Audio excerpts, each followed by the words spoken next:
One of the main things, you don't want to splash everywhere because it stains real bad.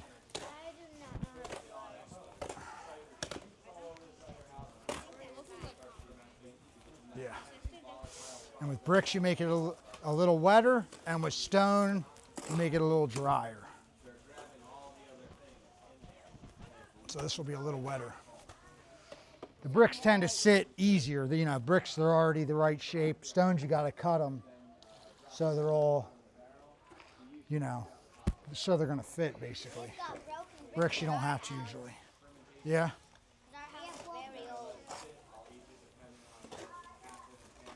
You want to get the water just right. If you have too much, you can't use it. If you don't have enough, it makes it hard to go fast. So if you have too much water, can you add more powder? Yeah, that's in there. You always keep a little to the side in case you make a mistake. Because usually the new guy does this job. And he does that. He messes it up a lot. Because it has to be pretty much perfect, you know, almost perfect. As soon as it's off a little bit, the guys will be complaining, oh, that's not right. Because if you make it real wet, you can go real fast, you know. And they want you to do brick fast. Stone, you do slow. Brick, you do fast. No, it's too dry. But you don't want to rush it and add too much water. You want everything to be the same in the pan before you decide if it's too dry or too wet. But that's too wet for stone, but too dry for brick. That's more like block. You have the center blocks too, are in the middle. Yep. Let me get that out of there. Little mini building. I don't know if it's going to be tall enough. I don't know if there's that many. It could just be a borders of a fort. It'll work. It'll work for one, right? It'd be impenetrable. You got a brick wall. We could also stack the brick. You just want to make sure all of it's the same too.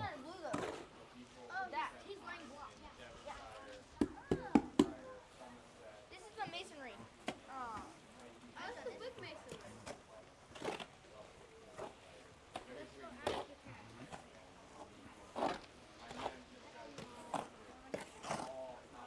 And when it's raining out, you have to mix it a little drier because it's going to suck moisture out of the air.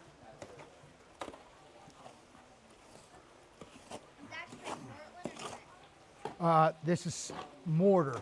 Mortar is Portland, sand, and a little bit of lime. And if you know, there's different styles. Sometimes they want you to do it real thin lines between the bricks. Then you make it wetter. This is pretty close to what you want it to be.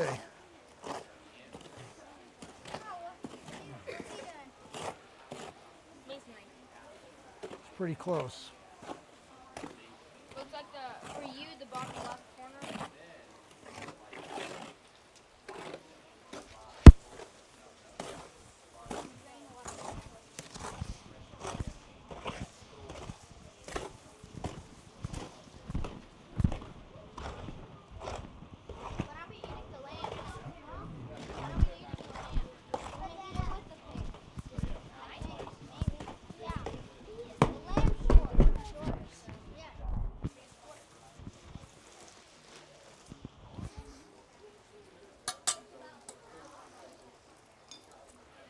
He's recording. Am I supposed to start or wait? Do you know? He's not recording. I'll wait. I'll wait till they're ready.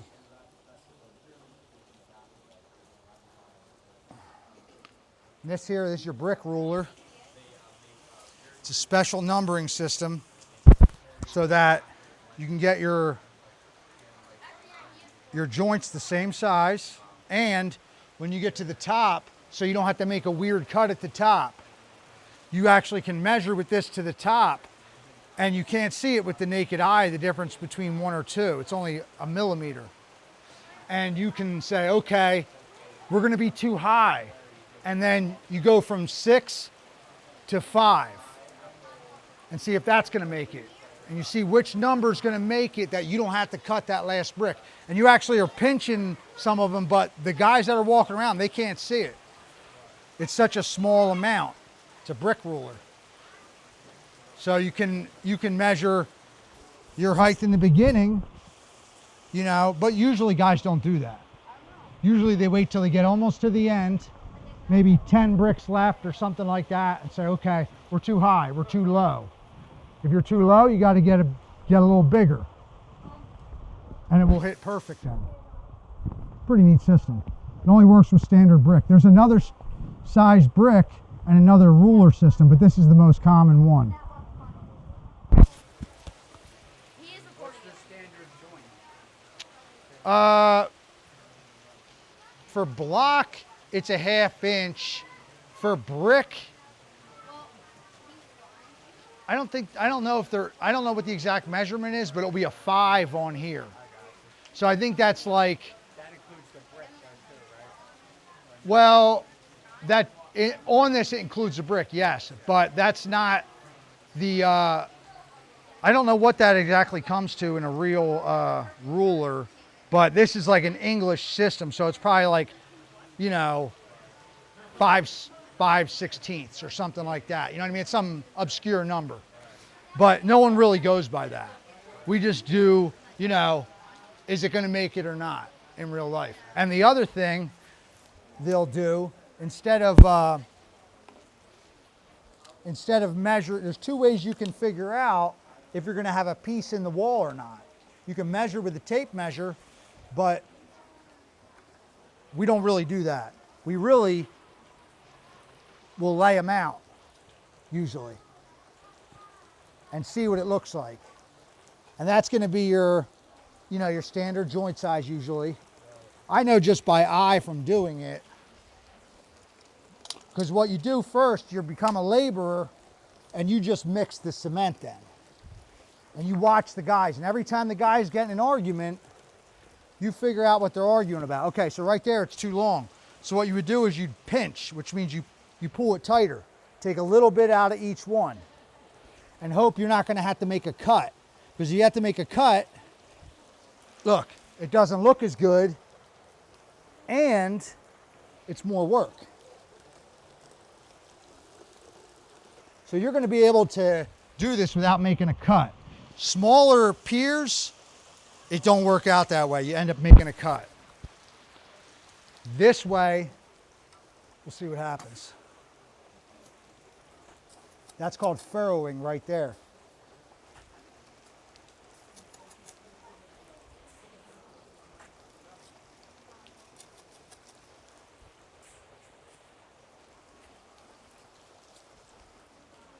Don't do too much because you're going to build a lead first, and you don't want your cement to get hard before you get to it, because then you'll kind of get higher, by accident. Now, when you first learn, they tell you to use this here, but on a real job site, you won't see guys do that because they did it so many times they don't need to. But that will basically be the first brick. You want to keep them tight and follow your pattern here so you don't have to make the cut, basically. The real way to do it isn't return to the pan. It's faster if you cut your cement right there and use whatever extra cement's going to have to be cut off later.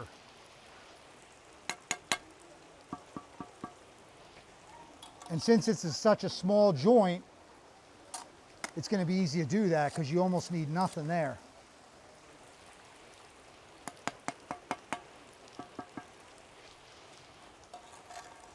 Did you also get the stuff from the other side? Yeah, and that's exactly what I would do, except usually the inside, you never clean it because you want to save time. The little you have to do, the better it is. The more little you have to do with bricks, because it's a very fast thing, and the other guys are fast, and if you're not fast, forget it. You're not going to make it. They're going to get rid of you. So if you start doing extra stuff, they're like, oh, the new guy don't know what he's doing. But there's all different scenarios. In this scenario, it's a little different than in reality. In reality, you'd be measuring off the wall. Because now in modern days, they build out of wood and put the brick on the outside. In the olden days, they would do a couple brick wide wall, and the next course would alternate, and that would give it more strength. That's called the bond, and that bonds it together into one piece. If one of the bricks is too far this way, then there's a weak spot in the wall.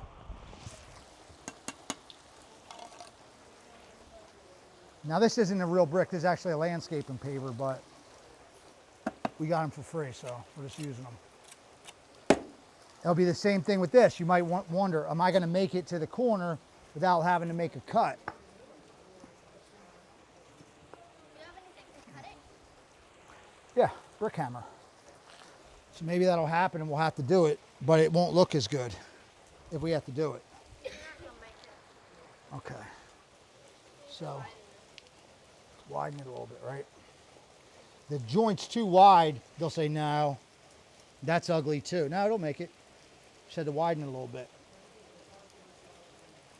But the guys, It's fairly common that it'll be different widths on one side of the wall versus another. yeah, because the guy that makes the blueprint isn't concerned with that usually. He's making the blueprint to the dimensions that they want the building, then the masons have to solve that problem themselves. Sometimes you have a really, really good designer, and they say, they'll put the tape measure out on a big wall and say, oh, it's block work, and that means it's already perfect. But don't don't hold your breath, right? That's all right. So you can do this. If you're a beginner, you can make sure everything's right, you know, because your eye isn't developed yet. See, it's level. You also have plumb, but usually with brick, they'll use the short one. With cinder blocks, they use the big one. Just because this is faster, it's not better. But on your first course, you should be able to do it by eye if you're a real mason. It's when you start getting up a little bit that you have to worry about that. Because nothing's really perfect. You just try to get as good as you can.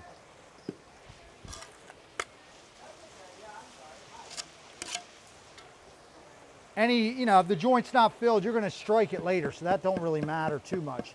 But you want to get it as good as you can.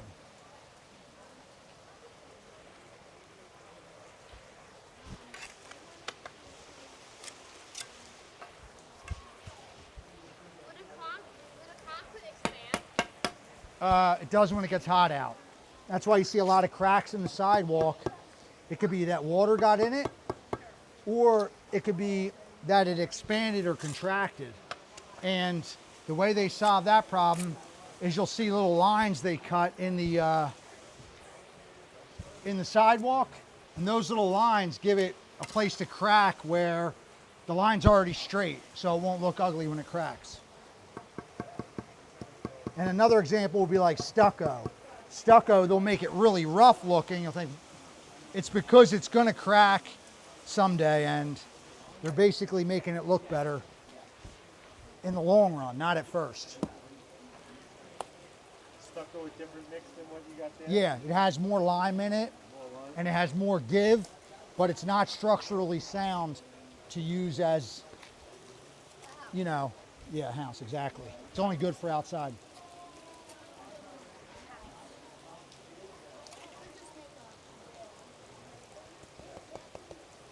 You want to kind of keep it straight. Is the surface level not enough? Like, what height do you need to add supports to it to keep it from falling? Well, in a big city, you might see a brick building that's huge. Yeah. I don't know that they have that figured out. I think what it is they're always trying to push it. It's like the cathedrals in Europe. They were always trying to top the last one. Some of them did fall. But it's not that cut and dry because you have earthquakes, you have storms and stuff. You never know what's going to happen. So you're always, you're either pushing it or you're not. So, like, if I want to build a stone wall in my backyard that's like 5 feet high, That's on nothing. this level, Yeah, that's nothing, yeah. yeah. But if you want it to be really big, then you would put steel bars in it, rebar. And that would, you know, make it much stronger. It's not enough to do the double thickness that you were talking about earlier. To a point. He's right to a point. There's a point where it's going to crumble. You know, it really is. You want to make sure everything on your lead, now you see that one's a little lower, but see this brick's a little bigger. It's a different brick. You're going to have that. With different size brick, you're not going to get it perfect. But you're going to hide it in the joint if you can. You know what I mean? In this case, you'll be able to pretty well. How long have you been doing this? Since like the 90s or something. Do you Somewhere. But I wasn't the, you don't start out as the guy doing it. You start out as the guy lifting all the bricks up on the scaffold and doing all the labor, you know? And they give you about 5-10 years till you're an actual mason, you know? You won't be a mason right away. And some guys decide it's not for them, you know? And that's common. That's the most common scenario. You decide you don't want to do this kind of work your whole life. So it's not perfect, but Did it take forever to do like a big toots? a big what? A nice big toots? Oh yeah, church. And a church is considered usually the highest level, you know? A church is going to be a lot of hard work because they're going to have fancy work. They're going to want to see perfect work, you know? So you're pretty good right there. You know, usually it's going to be just one wall with brick. It'll be a veneer and it won't be a corner like this. So this is kind of like an old school scenario. Here's your cutter. If you did have to cut it,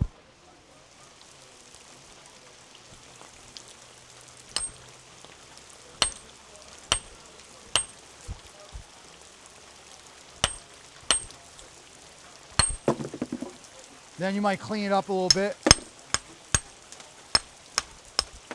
Now modern brick have holes in them and they cut much easier than that, but this is actually considered a paver. This isn't a brick. Most of the time they use a saw, towel saw. Oh yeah, you can definitely use a saw. Yeah, they take special blade for brick. What's that? There's a special blade for doing brick. Yep, diamond blade. The same thing as tile, right? I have a diamond blade grinder in my car, but I was figuring we'd probably do the old school way. So you want to get everything nice and level as you can. What's the reason for not pressing them against each other? You want the joint in the middle so they're stuck together. If you put them directly against each other with no cement, that's a weak spot. Do you fill it with cement? Yeah, later you'll do this. When you get a decent amount built,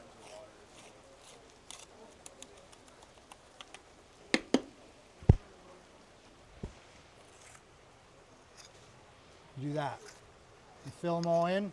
You fill this in, and it will all look nice then. And you can brush it with a paintbrush, but I'm usually a stonemason, so they use a horsehair brush, usually with brick. I use a paintbrush usually because I usually do stone. And it's a little more exact. The horsehair brush is a little bit sloppier. And if you're doing a church and it's stonework and you start brushing it with a big brush, it's going to smear the cement all over it. Whereas a paintbrush, you can really, you know, get it perfect. You can hold your trowel like this and get a lot in quick. You got a big gap. See it? And the pointing is what makes it look good, too. How high do you think all the walls would come to? Well, we'll see how much time I have. I really don't know. This isn't that much brick. But if it's a straight wall, you're going to go much faster than if you're building a lead like this. You know? You can just lay. Yeah, you can just keep going. You'll have a string, and you'll just boom, boom, boom, boom, boom.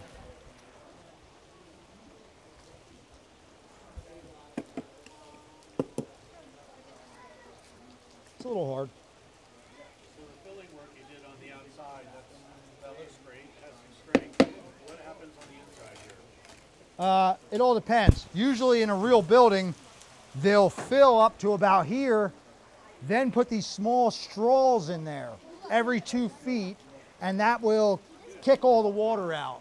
And on top of that, they'll put like this Easter grass stuff. It looks like the Easter grass you put in your Easter basket, but it actually just is mortar than that. And when you keep building, all this stuff that falls will get trapped, and there'll be an air gap at the bottom. That air gap, there'll be a piece of metal flashing in them straws, and it will kick all the water out. And you'll have a wall tie system where there's heavy gauge wire that comes halfway into the wall, then screws into the building. That's if it's a wooden framing on the inside. Old school buildings don't have that. They just have a thick brick wall, and they try to keep moisture from getting in there. But we've seen a lot of those buildings, they fail. So that's why they have the drainage system in the modern buildings. It can make a big difference. Know about what they're doing in Fairfield, Marmalade Convent? I heard about it. They're building a bunch of stone buildings. Me and my wife are actually building basically the same thing on our property, but a little bigger, because we have a lot of kids. So our building's the same style, but bigger. We're gonna, do you know where Worcester, New York is? Right there. But it's in Maryland, New York. So that's right down the street from there. You'll see, guys, the real way to do it, you're supposed to do, is to make a nice, big, thick amount of cement on there. But in the real world, they don't do that. They just take a little bit off there and put it on the side you're gonna see and keep moving. Because these new buildings aren't held up by the brick. They're held up by what's inside, really. The brick is just a veneer. Yeah, exactly. It's more of a decorative veneer. So, but if the boss catches you doing that, he might complain. Oh, no swiping. It's called swiping.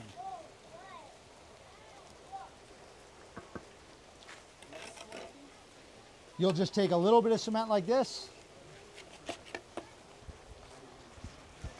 Hit it like that. Put a little bit of cement. And then when you put it like that, they won't see that on the inside there's no cement. It's a way to be faster.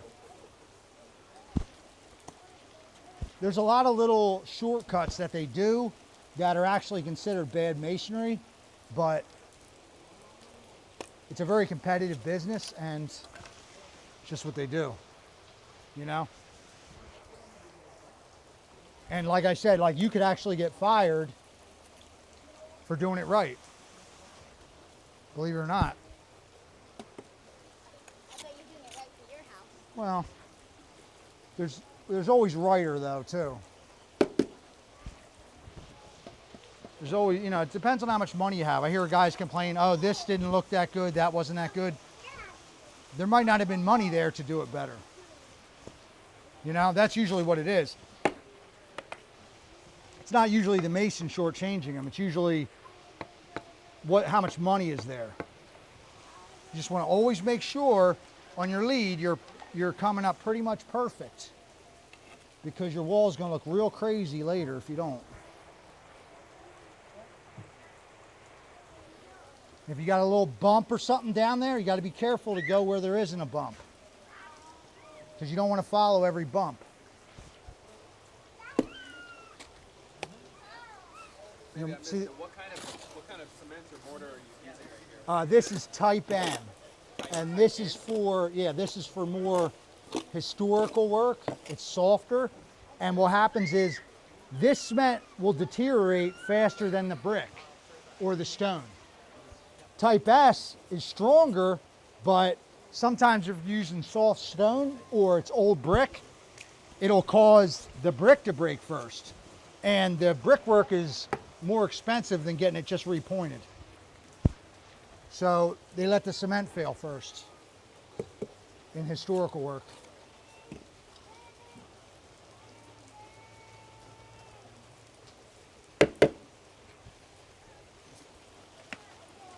So usually a good mason by eye, he's going to get them, once he starts going, he's going to get them right without the level, but make sure you always check and make sure.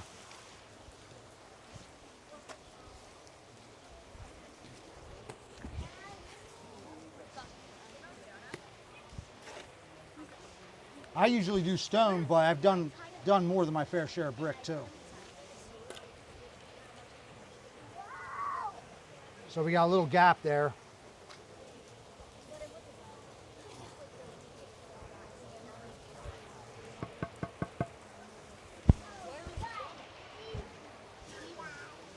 How much time do you have to reset? Say if you were right there, say you moved it when you saw there was a problem.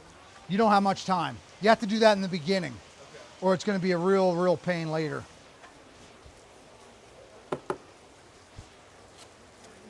This is all, that's why I mixed it all around. It was already starting to get hard in a couple minutes. You see on the bottom here, they put an accelerant in this kind of cement to make it get hard fast so you can build the wall up really fast. You know? It's a little too big. So is there a kind of mortar you could get if you knew that it would be hardening faster than you did? Yeah. They have a chemical they put in it. You can add it and it will go faster, but the one that you buy at the store is already pretty much exactly what you want. So you don't want to push it, because if you make a mistake and got to rip stuff down, you don't want it super hard. There is. You can mix your own. That's what I'm doing in the house I'm building. And here's a mistake right here. I left a little footer sticking out there. So I didn't even go far enough.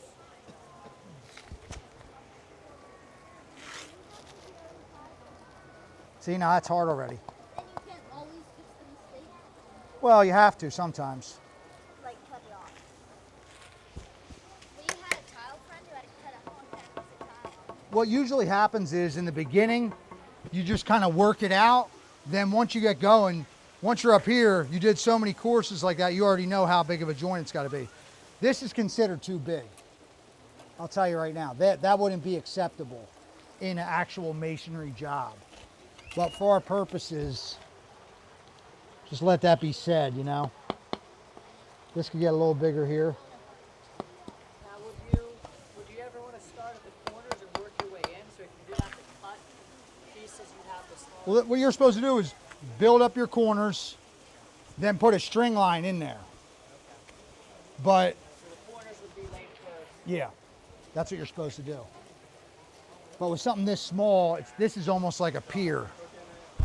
So you don't really need a string line on something that short, because you can just put your level right there.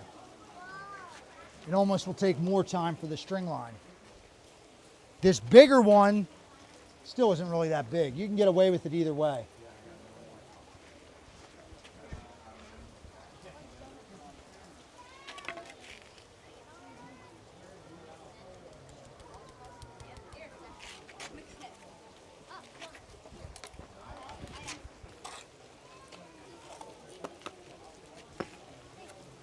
So you would use the same kind of cement if you're doing stonework, or is it something different? No, you could use this same cement, but it would have to be much drier. Now see, these are landscaping pavers. You see the difference. You're not supposed to really use different sizes together, but that's just what they had. That's just what they gave me, so we're not gonna make a big deal about it.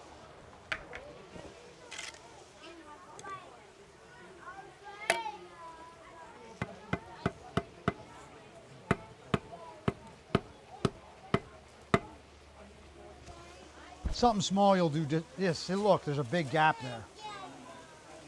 So, just how it is. But if you ever were going to buy bricks, you want to make sure that you're getting all the same size.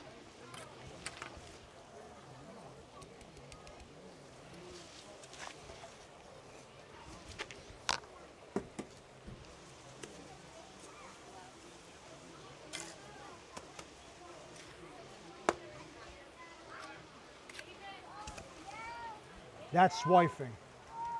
It's hollow, but no one's going to know but the people that did it. Does that matter for the structural integrity? That right there? No, because brick's not structural anymore. Okay. It's only a veneer. But if it was, Yeah, but that's how real masons are doing it, just like that. Right.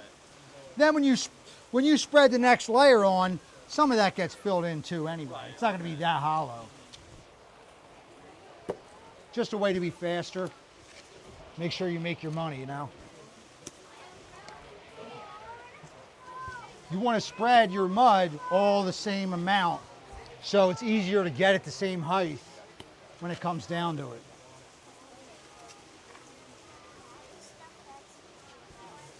In terms of technique, is it just a matter of speed? When I've seen someone do it where they'll put the mud on both sides of the brick, Yeah, that's, so it's just a matter of speed. with brick, it's all about speed usually. Usually in modern brick, you're following the wall and you're measuring off the wall a certain amount of inches, whatever kind of gap. They might have solid foam insulation or something they want in there, and you have a metal wall tie that screws into the wall, and they have you following a certain distance off the wall, and you just basically go as fast as you can. Now, if you're not trying to go as fast as you can, you're trying to build it as stout and as good as you can, is there an advantage to putting it on both sides? So, for example, when you're like, you know, Repointing the inside will make it stronger, but if that's your mindset, you'll do stone and not brick, because there's a lot of types of stone that'll last much longer than brick. So brick is a short change material from the get-go. It's mud, baked mud. So if your concern is you want a stronger house, you do it in granite. That's not going to deteriorate Well, that's a lot in your more lifetime. expensive. What if you're trying to save That's why they do brick. I mean, are we talking about, you know, here's the price differential between brick and then like doing a little bit better job, and then like stone is this much? It's the same thing with cinder blocks too. They deteriorate, then you can do them hollow, or you can fill the holes too. You can put rebar down the hole and it'll be even stronger. Some of them have a little gap in it to put a rebar this way. You got to determine how much money do you have to spend and how much do you want to put into it. Well, I mean, what are we talking here? Is it a magnitude of? Millions. It could be real expensive. So you know, you're talking a little bit more money to spend just a little bit more time on, you know, putting this down in the right way versus like, you know, magnitude of 10x. My house that I'm building now is stone. The wall's 3 foot thick, and it's got rebar and reinforced concrete in the middle, and we got the material really cheap, but it's a lot of labor because it's rough highway fill stone that they dump along the highway, but it's limestone. So you sit there and cut it with a chisel, but you don't pay, it's $600 for 20 tons. So it's a lot cheaper, but it's going to be a lot more labor in the long run. Like if you're trying to do a good job on this, you cut the brick in half and then space those out. Yeah, exactly. You would make a cut. The real way to make this look good is to make a bunch of cuts. Now, because it's gonna be one little one in the wall, and you're gonna see it. Yeah. So yeah, the way to make this look good is to make a bunch of cuts. But in a real job, it's not a likely scenario. like a bunch of cuts so you get another cut piece in there. Yeah, it's gonna be all, you can space it out perfect. You can do that. And people do it, especially on a pier.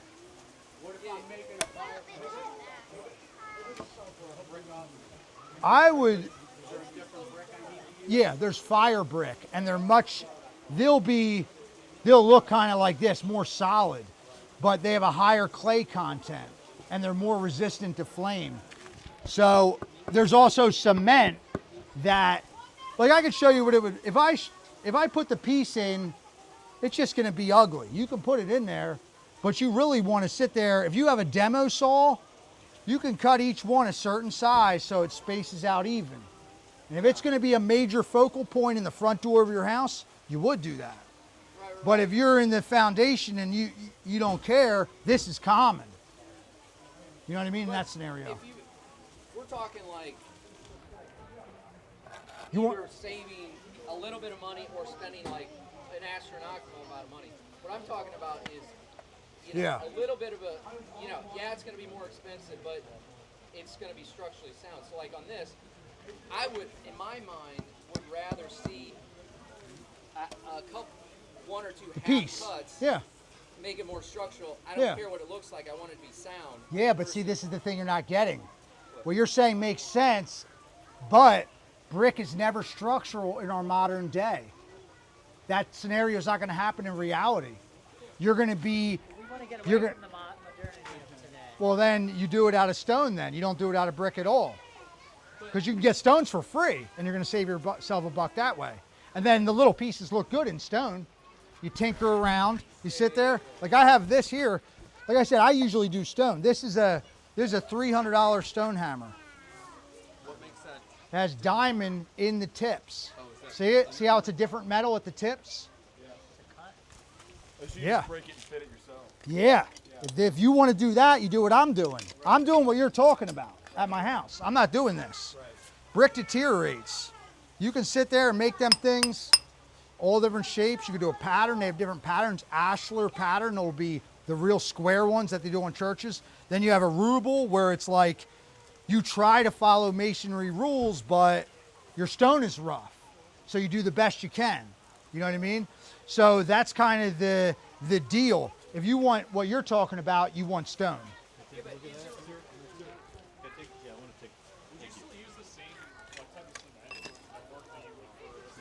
On the house I'm building, I use my own mix. I don't use accelerant. This is very weak cement. I would not put this on my house. This is the cement they use on historical restoration though. The modern, the basically type S is the most common cement.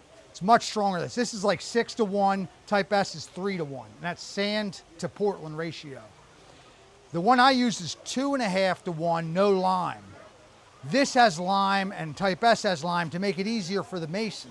It's more workable. It's like makes it more like butter. It's smoother.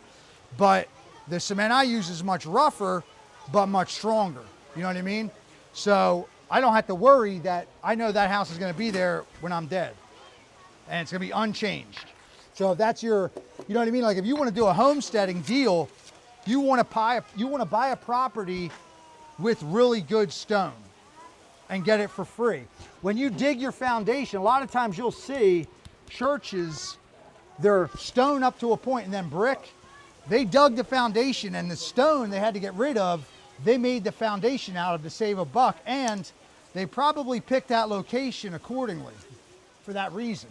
We don't think like that now because stone masonry is not, it's basically going extinct, But if that's your goal, you want to build a strong, nice house, out in the wilderness somewhere, find good stone and buy that. Now, you said brick will deteriorate. How long will it take if you buy some good brick that's supposed to last? Modern brick is much better than old brick, but you do see brick buildings where it's just not working out. Yeah, but then there's the other thing. You have quality control at all them places.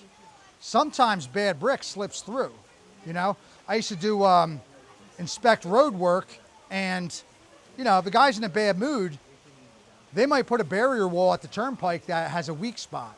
One time they had to recall $1 million worth of highway barrier for the littlest thing you would never even think. What happened was those barriers you see that they're like this in the middle of the turnpike, the mold is upside down and it's steel, and it has doors that come up like this. And what they do is they drop a steel cage down inside, and there's little holders that hold it straight in there. Well, they weren't putting the holders in for like a month, and they were slopping that cement in there, and it was a bunch of illegal alien guys working there that were just, they didn't know no better. They were just doing it. Boom, go faster, go faster, go faster. Guess what? One day out in the yard, they saw a pattern of the steel on it in rust. And they're like, what the heck's going on? So they got some fancy machine and figured out all of them had the steel up against the side, and all of them were gonna crack right away. They had to go to the highway and take them all out and replace them. It was $1 million mistake. People got fired. You know what I mean? People got fired.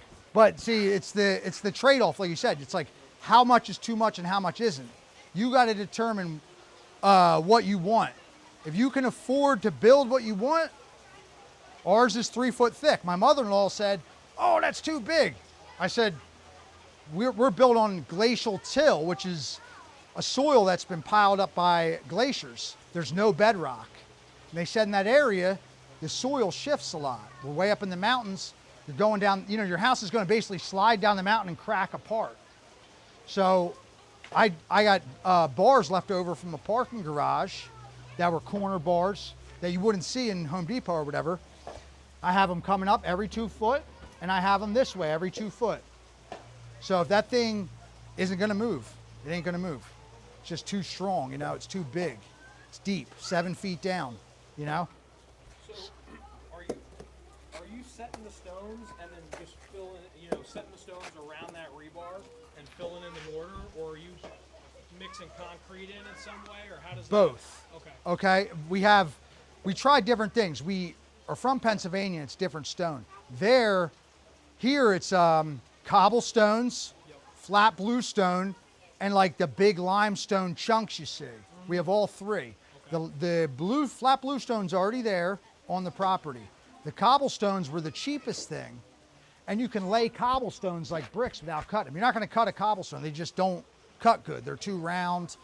But anywhere where it's going to be covered with drywall, I started just putting in the cobblestones fast, and then my kid sits there and mixes whatever and just dumps it in the middle, you know, as long as it's high in Portland. And, you know, some of it's the road fill stone and some of it's the cobblestones, and he's just dumping it in the middle. Then we tie another rebar in there. We figured out if you tie the rebar too soon, you got to lean over it. So I wait till it's right there, tie the next rebar. I start building. Now on the outside, I'm doing it totally different. That's where you see it. So I had saved up a lot of square stones from old jobs, and my basement entrance, you know, I'm only this tall right now, but my basement entrance has all them nice stones. You walk up, you see that. You don't know the rest of it's all cobblestones because it's going to be covered in drywall, you know? So you, what were you going to say? Go on. No, that's all right. Go ahead. So are you essentially, by saying that gap in the middle, are you almost doing like a double white wall just with stone, and you have that gap in between, or? It's about a foot of reinforced concrete in the middle and a foot of stone on the outside and the inside. Gotcha. Now, if you're on solid bedrock, say you get down there and you hit bluestone right away and it's solid, you can do a 2 foot wall. You don't need a 3 foot wall. But mine, we dug and dug and dug, and it's just mud. You know, it's just clay under there. There's barely any stone in the ground. 3 foot wall also helps for like in the summer to keep out the heat, right? In the cold to keep in the Yeah, heat. yep. And we built it on a spring, and we're going to have a well in the basement. So that's going to keep it cool in the summer and warm in the winter. Did you Yeah. drive any piles? Like pile No, driving? no. In order to No, but we could have, you know, if we would have did that at every 4 corners, that would have made it even better. But we went so big that, like I said, I don't think I'm going to see a difference in my life, you know, from how it is already. But you could do that. And a guy was just telling me that was recommended to him for that situation recently. It was my brother-in-law. He lives in like Milwaukee or somewhere. And they said, oh, the structural engineer said that one of my corners is sinking and they want to put a piling under it, an already built house. But they didn't give him a price, but I have a feeling it's not going to be cheap. No. Not going to be cheap. This is I've seen inside of houses, outside of houses. This is what it looks like when the brick on from the inside. Can you show us what it would look like, your technique for what on the outside? So it looks nice. I mean, it all depends. If you want to see brick, that's what you want to see. No. I want to see. You know how when you go to a brick building, Yeah. there's not these gaps in there. That you go on the inside. Oh, no, this yeah. is 100% what it looks like from the inside. But show the technique for The pointing you're talking about. Well, either pointing or I mean, not just. After you get a decent amount built, you definitely got to put some mud in the cracks wherever it's missing.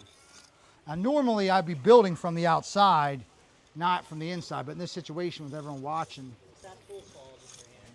this is a striking iron.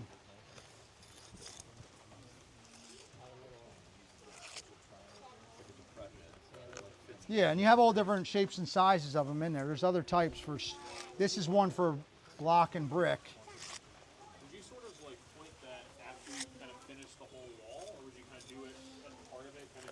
you wouldn't want it to get too hard before you start pointing, because it's not going to look good. Well, it depends on the day. A real hot summer day, then you do it more faster. But what you'll do is you'll touch it.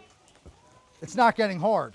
So in this scenario, I wouldn't stop and point now. I would keep building up higher, and I probably would use all the brick and then point at the end, because it's cool and it's not going to get hard fast.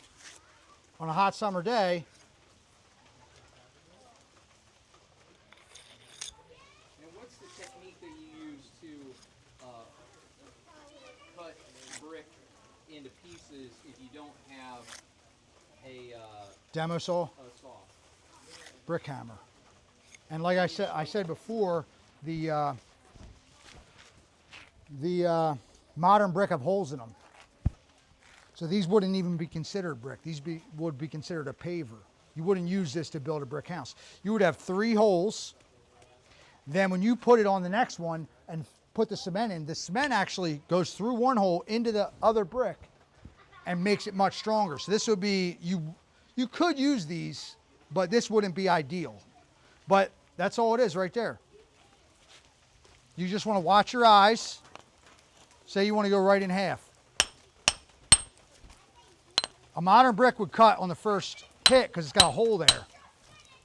But these you might have to go around a little bit. And they're not always going to cut where you want, but that one did. You know what I mean? That's a half. Some scenarios where it's not a corner, it's just a veneer and it butts up to a wall, you have to go half hole, half hole, half hole, and you'll have to do that. If you know you have to do it a lot, you get the saw and cut them all first. You don't sit there and do it with the hammer. But it's, you know, always, that's the thing with masonry. I'm not gonna be able to teach everyone the real way today, you know? And like we saw, people aren't liking the thickness of that joint. But I don't have the demo saw with me to sit there and cut them all perfect either to show you what that would look like. But that's what you would do if you were concerned with that. You would cut them all, you know, so it would work out so there wouldn't be such a big space there. I do have a diamond blade grinder in my car, but I didn't know how it was going to play out, so I didn't. Let me get it here. But normally you want a little walkway around it, you know, and you do everything from the outside. Working from the inside is much harder. What's your take on those ancient buildings where the stone, it looks like it's been cut with a diamond blade, it all fits together so well? Like Machu Picchu. You know what that is? That's the most prominent example of that. I think they just cut it with a stone chisel. They say they don't know how the pyramids got built, but I don't believe that. I think they do know. Stone chisel is about 1800s. They weren't diamond. No, it wasn't diamond. And you don't know what kind of stone that is. Like, we're seeing it on National Geographic, but it might cut easier than you think. You just saw me cut that brick pretty easy, you know? Rather than like laying a new wall and you wanted to like fix an old one and repoint, Yeah. how would you go about doing that? Would you have to like take out the old cement first before you repoint? I do actually have that here in the bag. Tuck pointing blade is what it would be called. Sorry, what was your name? Tuck pointing blade. You have different ones. This one is the better of the two because it's very thin, but it's 2 of them in one. That's a diamond blade. This is a diamond blade also. You put that on an angle grinder? Or? Yeah, that goes on an angle grinder. This would be better for a very thin brick joint. This is thinner than that. That would be a standard size. That will zip through much faster. Then it's a very brittle little thing in there and you can just knock it out, you know? So there's all different ones. I mean, you have real fat ones. You have a one shaped like a cup for grinding off ugly chunks or whatever.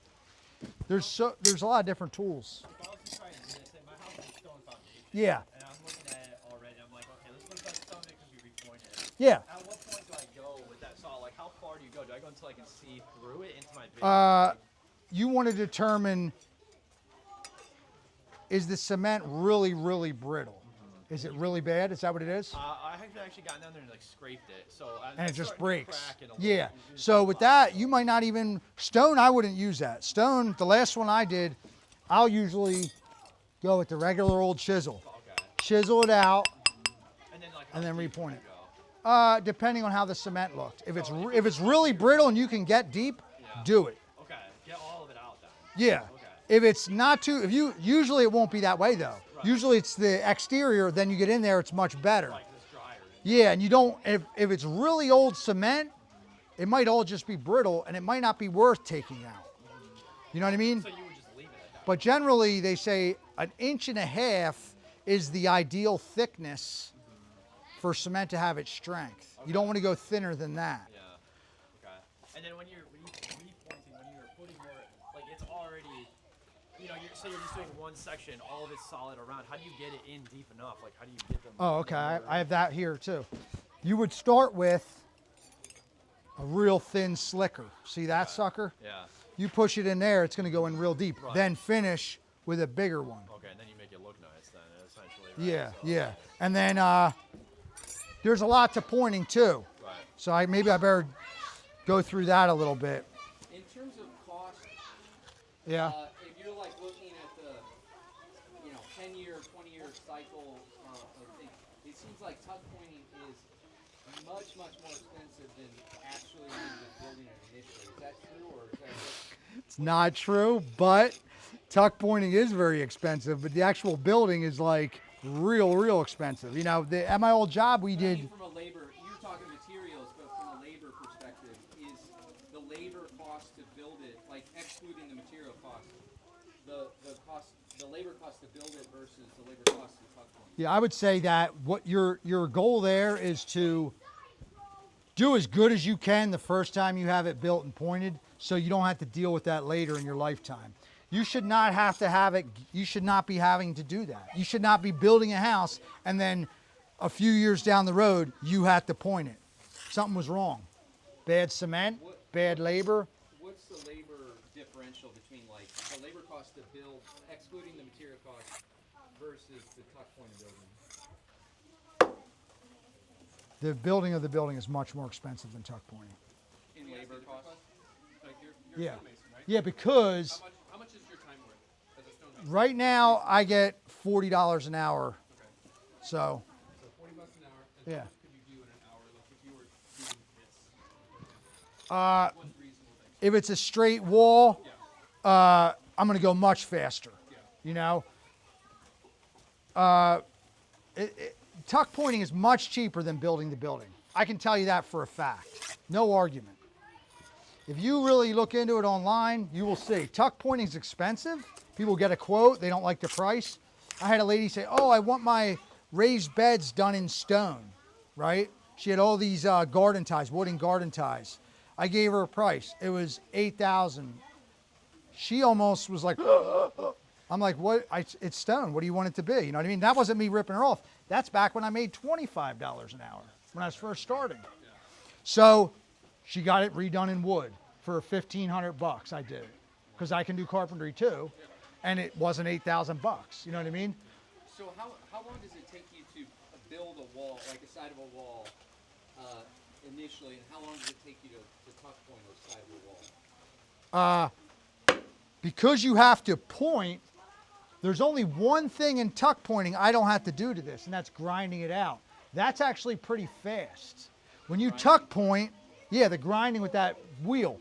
When you point, you're doing all the same as when you tuck point almost. It's almost the same thing. I already have to do all that. So that's what I'm saying. It's a much bigger difference in price. Rebuilding the wall is much more expensive. Oh, yeah, that's right. Yeah, much more expensive. Tuck pointing is much cheaper than rebuilding the wall. And keep in mind, type N cement, this is made to tuck point. This type of cement is soft, and I'm gonna zip through that. Zip, it's just gonna come out like nothing. It's weak cement. Type S, it's gonna be a little stronger, it's gonna be a little harder. But guess what? You might not have to do it in your lifetime either. You know? You shouldn't have to. You shouldn't. And there's a lot of rip-off guys out there, you know, they might do something where they don't really point it that good, or the labor mixed the cement wrong.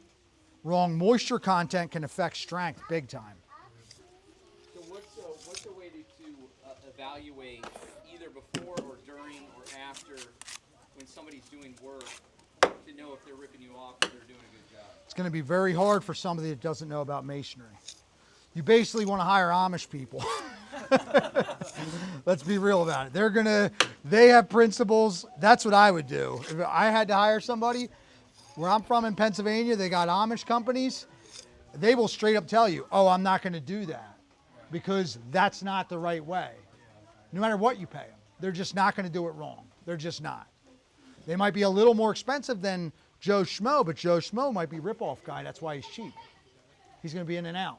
Or he'll charge you just as much and still do a bad job. Well, yeah, that happens too. But now, usually with brick, to not make it look bad, you'll scrape off all your crumbs like I just started doing. I missed a spot. Well, he might be there. I don't know him though. I mean, I'm Catholic, but I'm just saying. I don't have a big company. What's that? Hey, scrape your crumbs. See your crumbs there? Scrape your crumbs.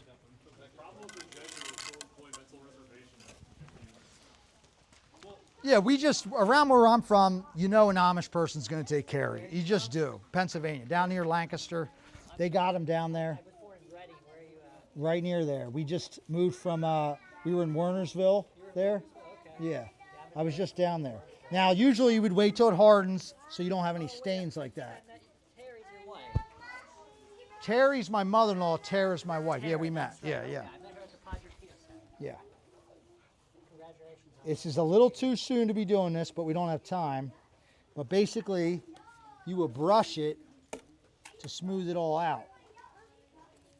And look for any spots you missed, because you're going to miss something. So by brushing it, you stained it, you put the cement into the brick? It makes it stick to the brick better, but the problem is brushing too early gives you an ugly mark that'll have to be acid washed off if you care. See it? See it making a mark? It's like staining the outside. Staining the outside of the brick. If you did that to stone on a job, they'd be like, no, you're done. But we don't have a lot of time here, so I'm just going to give you the crash course of what pointing basically is. On stone, though, doesn't it wash off relatively easy if you just took a sponge or something as opposed to brick? Yeah, but stone is already so time consuming. A good stonemason doesn't do that. He uses drier cement, knows when it's the perfect point to brush it, and does it, and it never needs another step. But for any of this texture, amateurish. Yeah, you can do that. Yeah. You'd wash it off with a sponge. But you can't do that with Well, brick, I'll can put you? a mouse. Yes, you can. But the real way they do it with brick is even better. They use acid. There's an acid they can use, and it will burn off that stain. But does it degrade, like Yes, you get it'll. collateral damage? Yes, and that's it true. degrades the other parts of it? Yeah, but that's what they do on every brick job. Every time. So when it comes down to mortar, you were saying with stone, you want to use a drier. Drier, and it won't stain. So the like rule of thumb I was always taught with brick and CMU was you set it on your trowel, and if you can turn it upside down, you kind of got the right. Is there like a rule of thumb? Yeah, there is. If you pick it up, now I'm gonna try to find something that's already dry here first. You pick it up, squeeze it, and see how much it stains your hand. Okay. That's too much. Okay. It should be a very minimal amount And that's for stone. You're saying. for stone, yeah. Okay. Brick, you're gonna want it more buttery. Yeah. Block, cinder blocks, you're gonna want it in the middle of the two. Okay. Because if they don't sit as good as a brick. They have a thinner web, Yeah. and they're gonna do that on you, and it's not gonna come out good. You know what I mean? I got you. Yep. So what you would do is you'd brush it. Like I said, it shouldn't be this wet when I'm doing it, but I'm gonna do it real quick anyway. And then you're gonna restrike it, and that's called polishing. And that's gonna make it look kind of nice again. And then later when you acid wash, what they'll do is they'll get a deck brush, bucket of acid, and a hose. And you'll have a piece of brick, usually smaller than this. You'll scrub some acid on it, then you'll scrub it with the brick. Then you'll scrub some acid on it, rinse it. You see a spot you missed, you're gonna hit it again. Usually you hit it 3 times. And you do it after it dries? The next day usually. So now I would take my slicker, make sure I don't have any crumbs.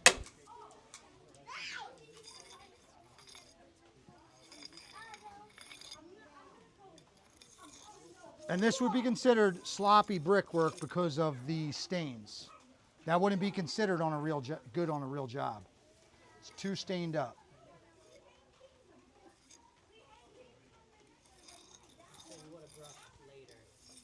Yeah. If you wait till it gets a little hard, you scrape all your crumbs because the crumbs are what's doing it. See it here? Scrape all that off. This, that shouldn't even be there. This is the landscaping table.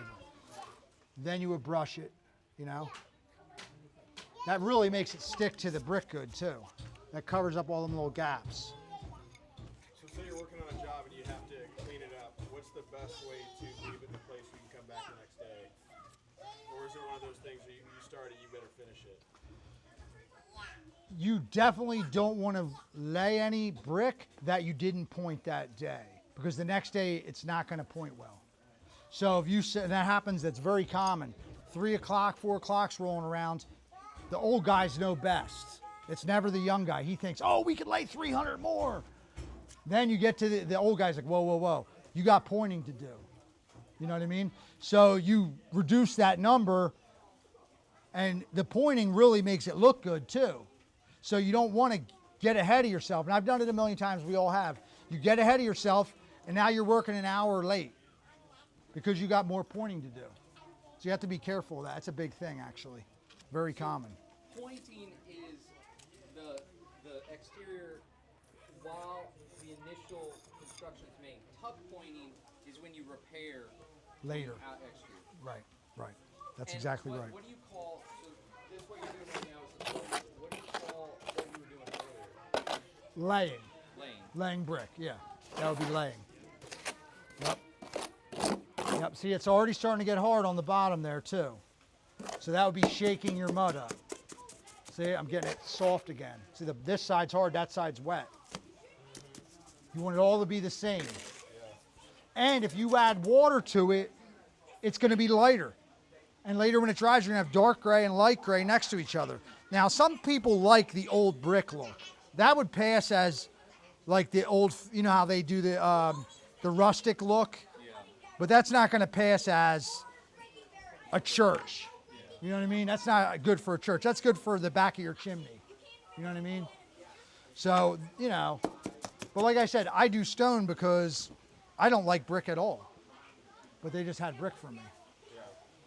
So now, when you're laying stone, Yeah. Are you kind of picking a little bit of like a control line, and then as you're laying your stone in, you're kind of chipping parts off to make it fit and going roughly to that control line? That's a ruble. The style, that is a style. There's another style where you're only allowed to do 3 on the same line, then you have to switch. Okay. That's an ashlar. And if you see real nice churches will have the real square work and every rock is a different size. Right. That's an ashlar. A ruble, you try to follow the line, but you might break it a little bit. You know what I mean? Mm-hmm. And that would be considered like more for a barn. Or there is nice houses with that. Yeah. You can do a good ruble and a bad ruble, too. There's levels of it. Same with the ashlar. You could have an 80% ashlar, which means some of the lines aren't straight. Might be an angle or something in there, So there's a lot of variations, and you can't learn it fast. You really can't. No. But now that I know that this is a bigger joint, I swiped it a little bigger. And as you get up and get used to your material and your scenario, your next course will look better and better. And the goal is at eye level to have it all looking good. No one's going to come up to a building, look at the very bottom, be like, oh, his joints down there are horrible. They're going to look at this. So as you get up there, if you just can't live with, that's called finger joints. You can't live with them finger joints, Rip it down now and put the piece in. You know what I mean? Or cut them all the same and figure out what you can live with. Because that happens. Guys will say what you're saying. They'll be like, oh no, you can't have them big finger joints. We got to do something about this. And take it down and put the piece in. But then another guy's going to come around and say, why didn't you get the demo saw and make them all the same size? And then I'm going to say, I don't even like brick. You don't want, if you see my pictures, you won't want this. Just forget about the aesthetics of it. Okay. Structurally, you were saying that 1.5 inches is too much. Too much. So that's actually a structural mistake, give or take, because like I said, modern brick is never structural. That's a thing of the past. So actually, But I mean, it's not nothing. It's not as structurally correct. right, no, you're right. It's not nothing. Nothing. See, that got hard on us. You know, you have the materials that you have. You got a bunch of brick. Let's do the best job we can with what we have. We Yeah. got brick. I've been on buildings like that with a lot of pieces everywhere, and every joint, the joints all being the same size makes a stronger building. As soon as you have a bigger joint, that's the weak spot. Right. So that is true, but like I said, in a real brick job, it isn't, because we do not build structurally with brick anymore at all. If you decide to do that, in that scenario, you should worry about that, I guess. But if you're really worried about that, you wouldn't use brick at all. You would get cheaper material that's stronger, because Cobleskill Quarry will sell you a whole tractor trailer load of hard limestone that's much stronger than this, and there's no reason to use this. This is just if you like how brick looks. There's no structural brick anymore. Doesn't exist. You can get any size you want, but the ones we have ones this big for the corner, and then we have ones this big for the middle of the wall. And the corners have bigger stones, makes it stronger, and the little ones lay faster like bricks. You know, you're not going to lay them big ones fast. So do you get those pre-cut? No, it's just rough stone that they have dumped along the highway. You see the stone along the highway? If you don't know how to cut, you're not going to be able to use it. So that's the scenario. You can get palletized stone where it's pretty bricky looking, and it will go much easier for you. But palletized stone is much more expensive. See? The cheapest thing that's good that I found is basically 10 or 8 inch rough stone. Anything bigger than that is hard to lay, you know, for anybody. Because a brick, that's the ideal masonry unit. They say it's a cinder block, SMU, but no mason will agree with that. That's the engineer saying that. He's not out there doing them, you know what I mean? They are not easy to lay at all. A brick is easier, hands down. If you were to call up like a quarry and you wanted this 8 to 10 inch stones, They'll give it to you. what are the words that you would say to them? Tell them you want 8 to 10 inch fill. Yeah, ballast or fill. Ballast, fill, they'll know what you mean. Because that's one of the most common things they sell. Because all they have to do is just break that cliff in the quarry and dump it in a dump truck and dump it at your yard. Was that blue stone or limestone? That one is limestone, but it's a bluish gray limestone that they sell there. It is blue. So like what 2A and 2B is made of? It's the same exact thing as 2A and 2B. Exact same thing, just that's run through a crusher. Well, you got, Limestone was soft. Like a soft stone. you have hard limestone. The deeper you go in a quarry, usually the harder the limestone is. You have very soft limestone that's not acceptable for building also. White colored limestone. Chalky, yeah. But the thing is, they love that stone for the front of the building. My wife wants that at the front door. She wants the white limestone. On the outside. Yeah, it looks better. And I can cut that perfectly square because it's soft. So like the pyramids are capped off with that stone. It's basically like cutting chalk. Like it's not hard to cut. But the inside is granite.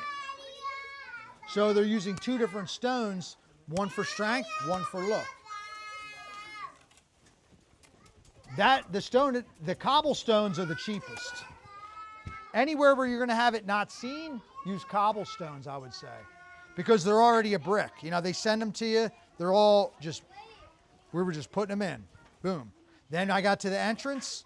Then I used all the stones I saved up for a couple years in my yard that I knew were going to look good. You know what I mean? All different colors and stuff, all different types of stone from different jobs.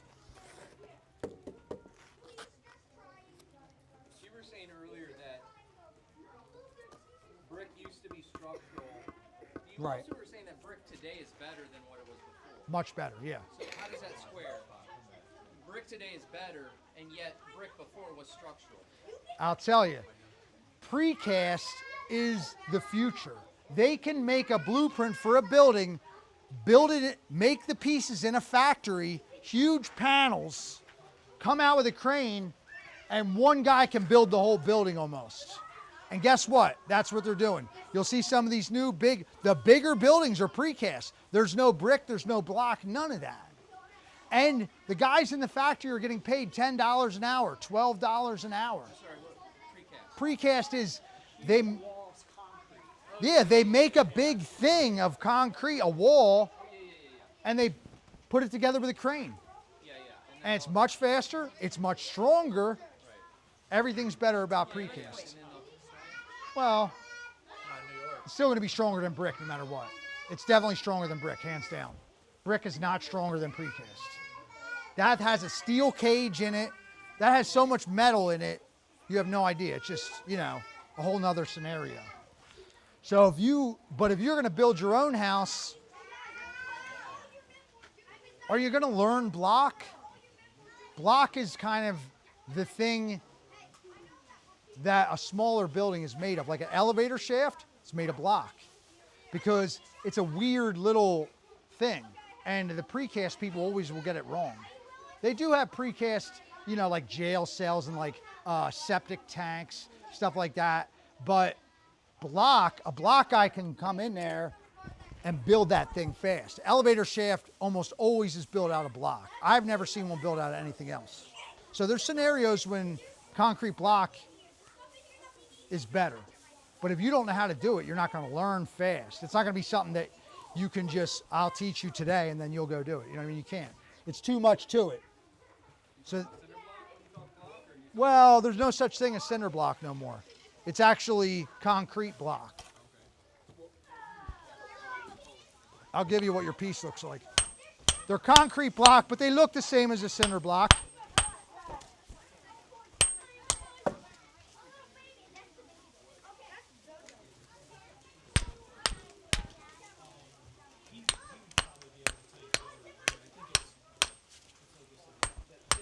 It's way easier with a saw.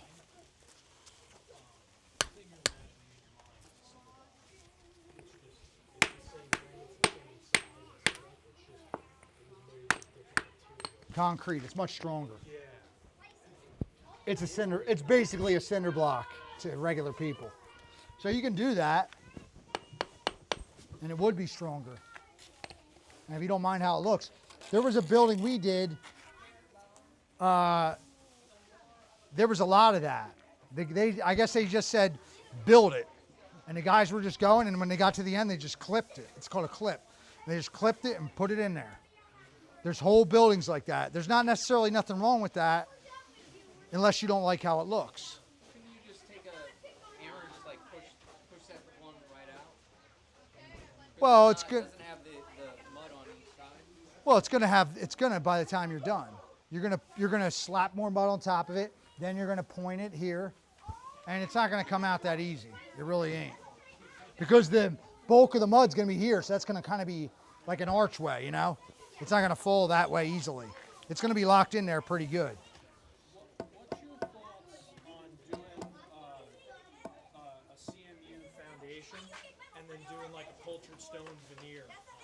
Do you think that's a good way to go? You think that is open to problems? What's your thoughts? I worked at a cultured stone plant before. Yeah. I think cultured stone is not good, period. Because it's concrete, basically. It's cement. It's going to deteriorate. Acid rain deteriorates cultured block. Okay. So there's certain stone that doesn't really deteriorate at a rate that we're going to see. Granite. If you could get granite quarry cut, like you see the landscaping square blocks, they call them Belgian block. They'll use them as curb. If you could get those, they're all the same shape and size. You know what I mean? But it's not going to look as good as if you get rough stone and make the pattern. If you know how to make the pattern, then that's going to look better. If they're all exactly the same size, it's not going to be like stonework. It's going to be brickwork with stones. You know what I mean? Now you say that no one's doing that, making buildings out of bricks, but they are doing it in Fairfield, and they're also claiming. I thought they were using stone there. That's the one where they're building stone houses, brick too? Oh, they are using brick too? It's gonna last 1,000 years. Well, I'm not going to bet brick's going to last 1,000 years. I'm not betting that. Because guess what? My job, I repair churches all the time that have the highest level of masonry already there, and the church is 200 years old. It wasn't 1,000 years. Where is it deteriorating? Down low? Mostly, yeah. Where water maybe there's Water. The last one I did, it was 2 little walls next to some steps. And when I pulled the capstone off, it was hollow. I told the guy, well, that's what happened. They probably ran out of cement, called the office. The guy was like, oh, no. Just, yeah, cap it and get out of there. There's a lot of people like that. And that's why I said, with masonry, it's very prevalent. If they made a mistake, they are not going to tell you. this farm seems like they're doing things right. Yeah, no, that one's good. But I'll tell you what's wrong with that job. And they'll never know this because they're newbies. They're not people that have done that for a living. So they haven't gone and repaired old buildings. They're taking a lot of that stone I saw was kind of round, and they're putting the stones against each other, then pointing it like it has a joint, but it really doesn't, because I took a good look at those pictures up close. That's going to crack. That's going to crack. When your joint is inconsistent, wherever it's thinner, there's a weak spot. But wouldn't the Belgian block have an inconsistent joint because of the way that it? Well, they're more consistent than a cobblestone. A cobblestone is round. You're going to be thin here and thick here. A Belgian block is, Not good to have an inconsistent. see, and that's what they're doing on that project. I saw it. They're laying the stone very tight to save on mortar. It's a common thing. Then they're going to point it. It's going to look like consistent joints because the slicker's a certain size. But inside, it's not. It's not. Now, are they built on bedrock or are they built on soil? Yeah, I don't know what the top. They're on the top of the hill. Because a lot of places in the Catskills, I don't know where it is, but my property, they said there could be up to 1,000 feet of soil. There's no bedrock. You know what I mean? Joe from Pittsburgh, he seems like a pretty good mason. Well, he probably is. He probably is, but he's giving them the best he can give them for their situation, probably. Are they gonna do perfect work? Are they gonna be able to do that? Nuns? It's the nuns, right? The one that's being built by nuns? Is that the one you're talking about? Helping out, I think, in the wintertime. Yeah. Are they gonna be able to do, like perfect work? No, they're gonna do the best they can. It's like this here. I didn't like it either. I didn't want to use landscaping pavers. That's how it is in real life. You get there, you got what you got, and you can't turn back and say, no, I'm not going to do it now. You have to just lay them up. You're going to run out of material. It's guaranteed. You're going to have to go get more cement. You never have enough cement.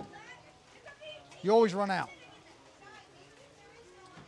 So when you build a house, oftentimes people will hire a third party, who's an architect, somebody to Yeah. just Yeah. look at it, Yeah. over a shoulder, Yeah. make sure it's on. Basically what I'm hearing you say is you pretty much need to hire somebody that's a third party to just stand over your masonry's shoulder. The general contractor. Every commercial building has a general contractor. He's the one paying less to that mason. And guess what? Right. So you need to hire your own contractor to watch the general contractor. The general contractor is going to be better than just relying on the mason, though, because he is going to be standing over them. He's like, no. You know what I mean? Usually the general contractor is going to go 50-50 on that. It's good enough for him because he has to land another job and something can't happen in a week.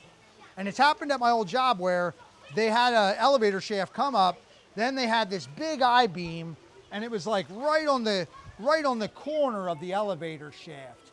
And I guess the guys, I don't know if they used type S instead of grout. I don't know if it didn't get filled properly, but something happened where that sucker was like cracked. You know what I mean? It cracked. And the guy said to me, because he knew I do the structural stuff before, he goes, "What's your take on that?" I said, I didn't blame us. I said, it's an obvious design flaw. Why would they put a huge structural beam on the corner of an elevator shaft? An elevator shaft should be in and of itself, then there should have been a pier built for that to rest on. Get it? So it could have been our mistake even, but I'm not going to throw us under the bus either. It was an obvious design flaw, because if they would have built a pier under it, that was just for holding that I-beam up, because when you're doing an elevator shaft, every couple courses you're getting the tape measure out, and that thing is twisted. They all look straight to us, but guess what? You pull that tape measure out, none of them are good. None of them. Every elevator shaft is riddled with mistakes. And what they do is, they have these things called spiders. It's a metal thing that goes in the wall, and there's this much space all the way around.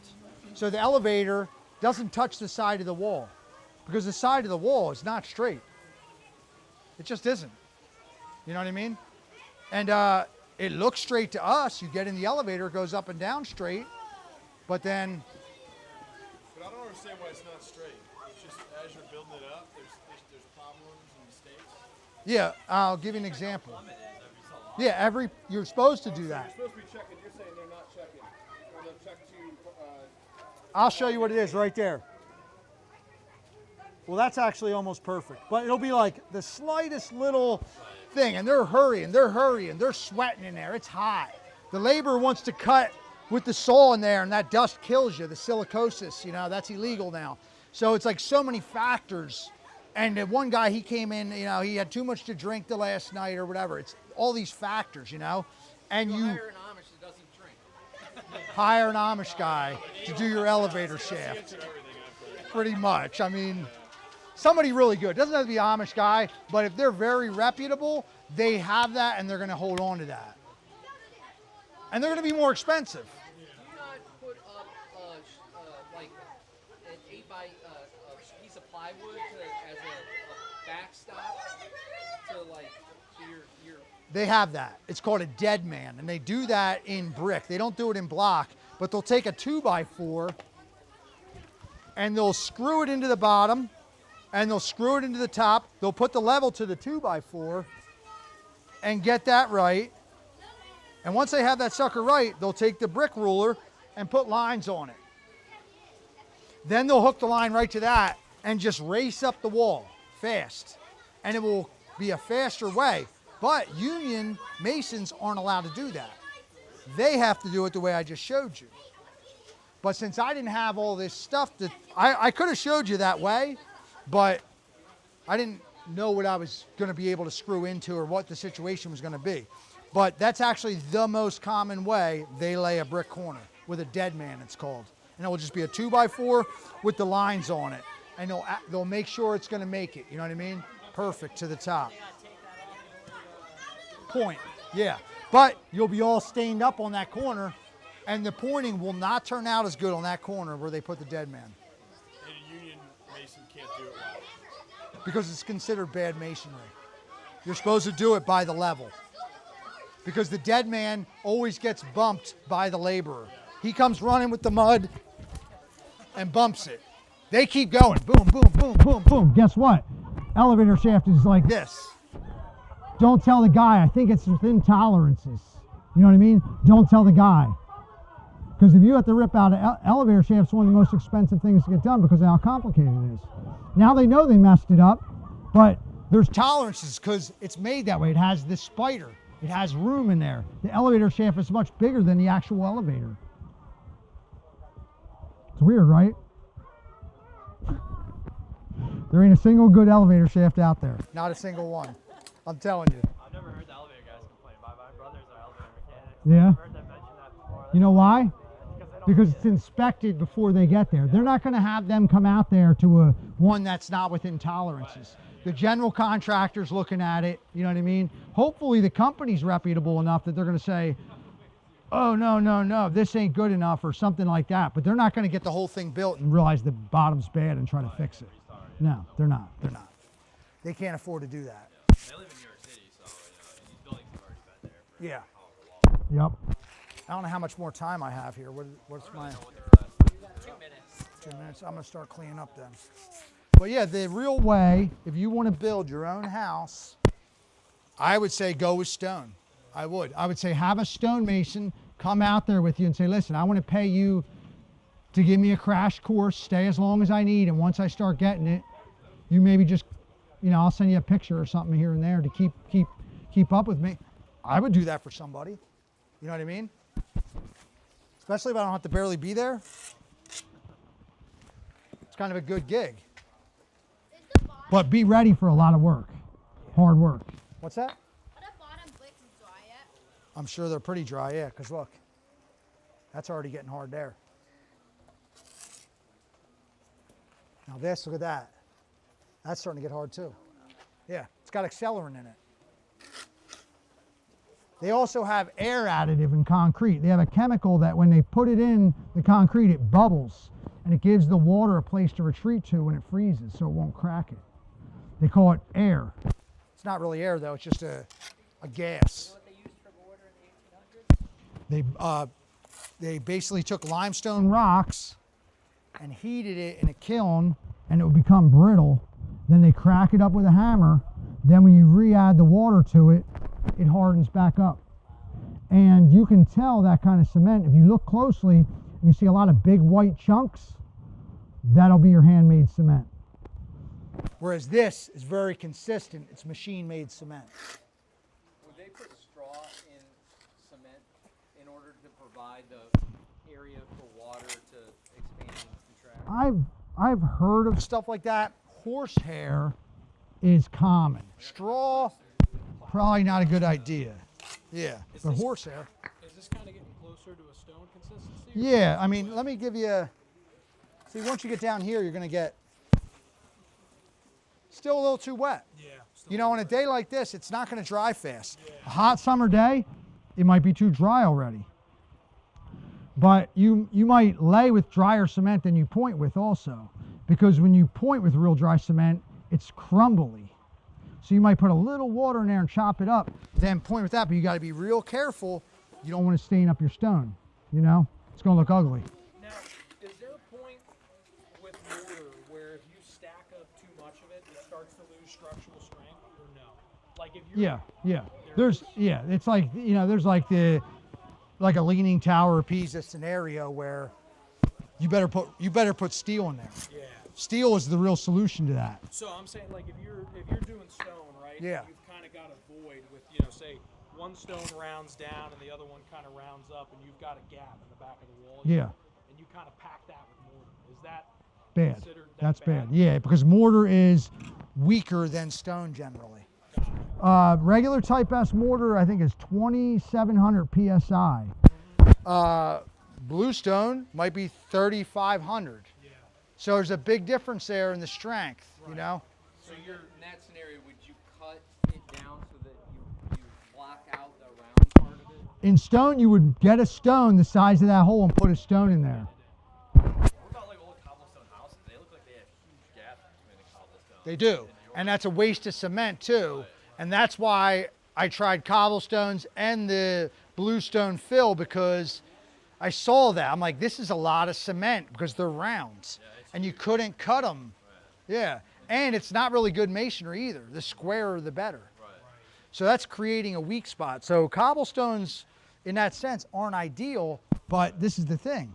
If you're making concrete mix for the middle of the wall, it's acceptable because it's not mortar anymore. Concrete can be made much stronger than mortar. Right. But like I said, in the house I'm building, we're doing our own mix that's stronger than all this anyway, The stone's going to be cheaper and stronger than The mortar, yeah. Yeah, that's what it is. You can get a huge amount of material for dirt cheap, or you buy a property with stone. Some of these places are really rocky. You could literally get all the stone for free right there. You dig your foundation and hit bedrock, they got the jackhammer, you know, and you just have all this stone. Well, no, the point was, Yeah. in your scenario, there's a lot of area where there's a lot of, Right, no, I know. so it's basically Yeah. like, hey, not only did you do bad masonry, but also you're dumb because You use too much money. Yeah, yeah, it's a yeah. lot cheaper Right. to put a stone in. Right, and I figured out that for my scenario, I don't really want to use cobblestones, and we stopped buying them. We started putting them in the driveway, and we're gonna just use, you know, because I wasn't from here. There was the 3 different materials, and I saw pictures of the cobblestones, and she said, "Oh, it's $300 for the cobblestones, $600 for the limestone." I said, "Oh, we gotta try the cobblestones." We tried it, didn't like it because of what you just said. Basically, wasn't as good. But still cheaper, but not that much cheaper that I wanted to do that to my house, you know. $600 for a tractor trailer of limestone is cheap enough for me, you know.